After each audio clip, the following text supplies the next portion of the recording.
25 सितंबर को पूर्व उप प्रधानमंत्री चौधरी देवीलाल की जयंती मनाने को लेकर के इंडियन नेशनल लोकदल की तरफ से तैयारियां शुरू कर दी है। लगातार जिलों के अंदर भी दौरे किए गए हैं और अब इसको लेकर के बैठक का आयोजन भी किया जा रहा है। हमारे साथ इनेलो के राष्ट्रीय अध्यक्ष हैं अभय चौटाला जी, उनसे हम बात करते हैं। सर, किस तरीके से जयंती मनाने की तैयारियां चल रही हैं और क्या कोई बैठक भी आयोजित की जा रही है?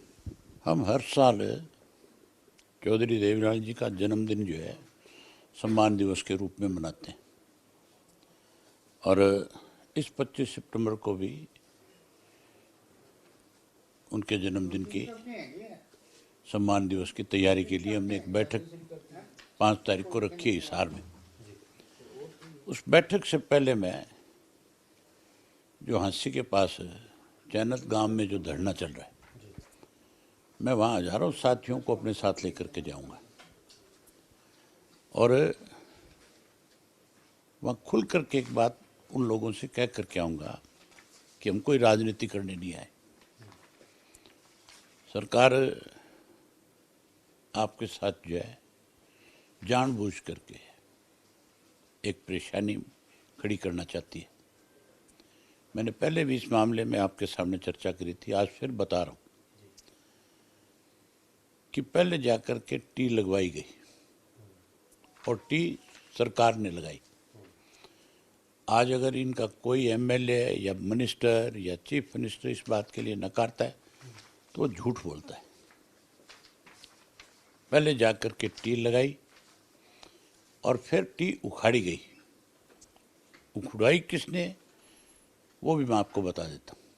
लगवाने वाला तो था मुख्यमंत्री, इसके इशारे पे लगाई गई और उस टी को उखड़ाने वाला था भूतपूर्व मुख्यमंत्री। ये जो बयाना है, जब वो टी लगी तो ये रोहतक गया।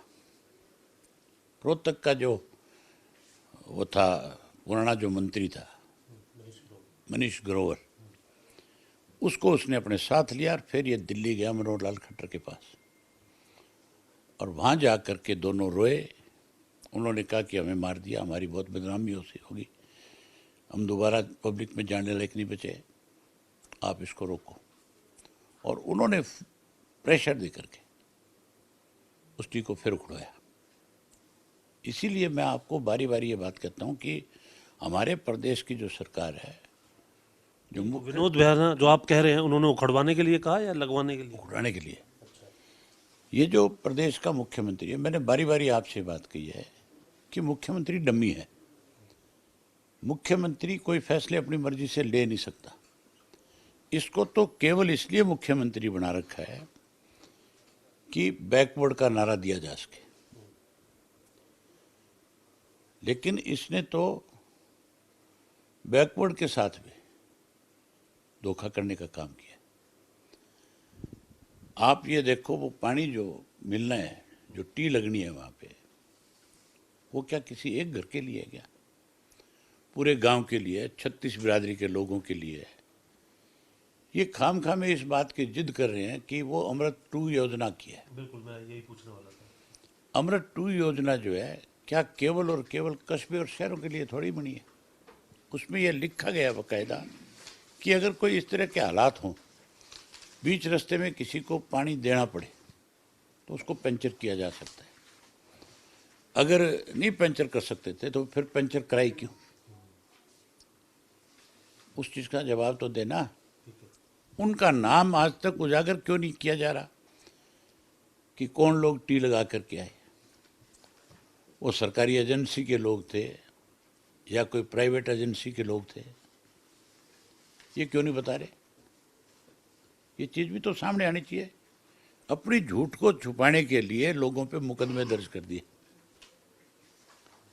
मुख्यमंत्री को ये सोचना चाहिए कि एक आदमी की जिद की वजह से कितने लोगों का नुकसान कर रहा है। तो वो कह रहे कि जिस नहर से ये लाइन आ रही है वहीं से एक पैरेलल लाइन ला करके गाँव वासियों को पानी दिया जा सकता है, लेकिन कुछ वहाँ पर भी राजनीति करने के आरोप लग रहे हैं। आप क्योंकि एक प्रमुख राजनीतिक पार्टी से आप भी वहाँ जा रहे हैं, इस पर भी राजनीति के आरोप जो है सत्ता पक्ष लगाते हुए नजर आएगा।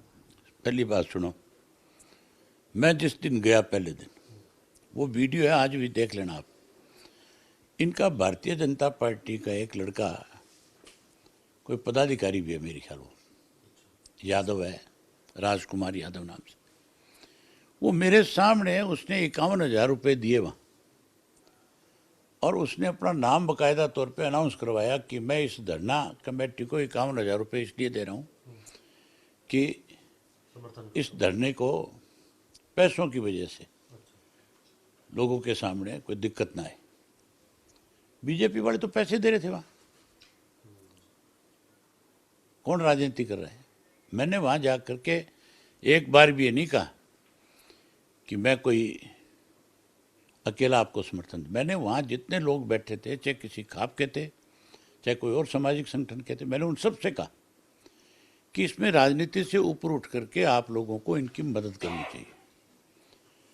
और मैंने ये भी कहा कि मैं आज फिर कोई राजनीति करने नहीं आया। मैं अनेक दफ़ा ऐसी जगह पे गया हूँ जहाँ लोगों के खिलाफ सरकार ने कोई ना कोई परेशानी खड़ी करी।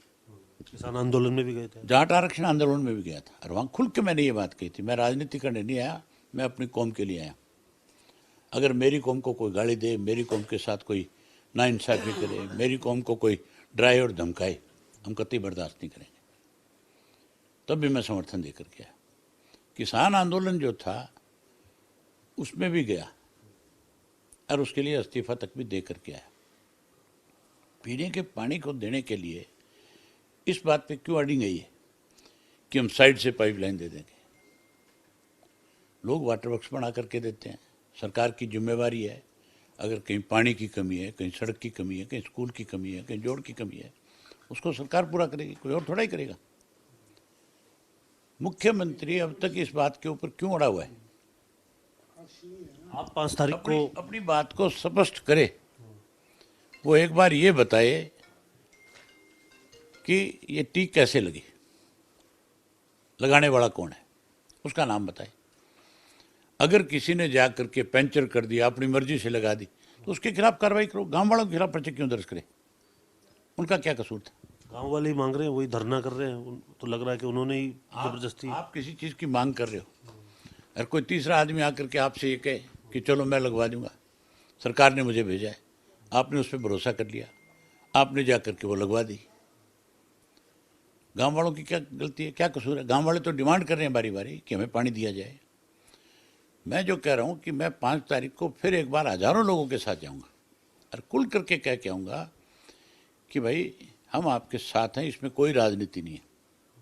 जो राजनीति कर रहे थे वहाँ, उन लोगों के लिए उन्होंने बाकायदा तौर पे ये कह दिया खुल करके कि हमारे मंच पे आकर के आप किसी राजनीतिक दल के खिलाफ नहीं बोलोगे।